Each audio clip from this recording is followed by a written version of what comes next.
اے عاشقان صحابہ و اہل بیت، ہمارا پیارا وطن اسلامی جمہوریہ پاکستان 14 اگست 1947 عیسوی بمطابق 27 رمضان المبارک 1366 ہجری آزاد ہوا۔ جشن آزادی منانے سے پہلے کچھ چیزیں جاننا ہمارے لیے بہت ضروری ہیں۔ ایک تو یہ کہ پاکستان بنانے کا مقصد کیا تھا۔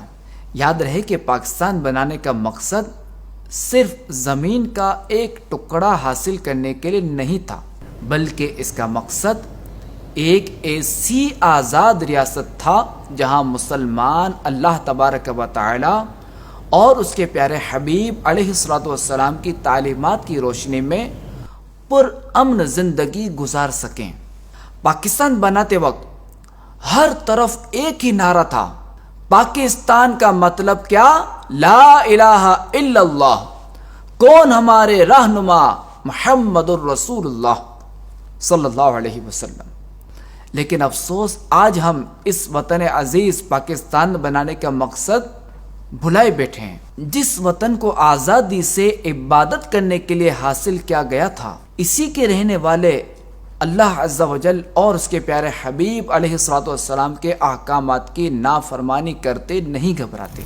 وہ لوگ جنہوں نے اس وطن کے لیے لاکھوں جانوں کا نذرانہ دیا، وہ مائیں جنہوں نے اس وطن پر اپنے دودھ پیتے بچے قربان کیے، افسوس آج اسی وطن کے لوگ کسی بھی ناخوشگوار موقع پر اسی وطن کی چیزیں تباہ کرنے، جلاؤ گھیراؤ کرنے، اپنے ہی مسلمان بھائیوں کی گاڑیاں دکانیں جلانے اور توڑ پھوڑ کرنے سے بالکل بھی نہیں گھبراتے۔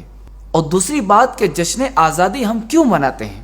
جس دن کوئی نعمت ملے اس کی یاد منانا شرعاً جائز ہے۔ یاد رہے کہ جشن آزادی منانے کا مقصد اللہ تبارک و تعالی کی دی ہوئی نعمت یعنی آزادی کا شکر ادا کرنا ہوتا ہے، اور شکر کا تقاضا یہ ہے کہ جس کی جانب سے نعمت ملی ہے اس کی اطاعت و فرما برداری کی جائے۔ لیکن افسوس کہ کچھ لوگ یوم آزادی کا جشن منانے کے نام پر اونچی اونچی آواز سے موسیقی بجاتے ہیں، ہوائی فائرنگ کرتے ہیں، ون ویلنگ کرتے ہیں۔ اور یاد رہے کہ ون ویلنگ اپنے لیے بھی خطرناک ہے اور دوسرے کے لیے بھی خطرناک ہے، اور معاذ اللہ بعض تو شرابیں پی کر ادھم مچاتے ہیں۔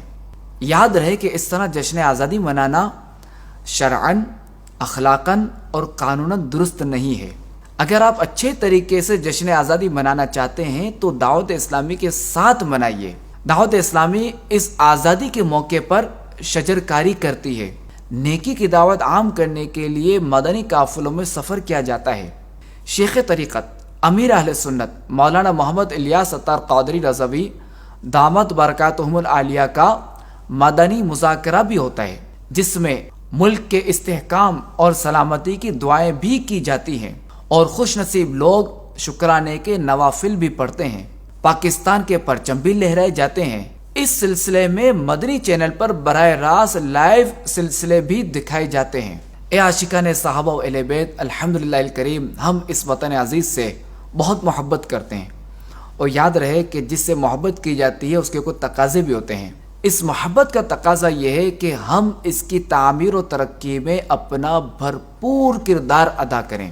جھوٹ، رشوت، سود خوری، دھوکہ بازی، ملاوٹ، ذخیرہ اندوزی، چوری، ڈکیتی، کرپشن وغیرہ سے پرہیز کر کے جہاں ہم گناہوں سے بچیں گے، وہیں انشاءاللہ الکریم ہمارے وطن عزیز کو بھی فائدہ ہوگا۔ اور اگر خدا نخواستہ ہم الٹا چلیں گے تو ہمیں اور ہمارے وطن عزیز کو نقصان پہنچے گا۔ یہ آزاد وطن اللہ تبارک و تعالی کی بہت بڑی نعمت ہے، اور اس کی خوب قدر کیجئے۔ پاکستان کا مطلب کیا؟ لا الہ الا اللہ، کون ہمارے رہنما؟ محمد الرسول اللہ صلی اللہ علیہ وسلم۔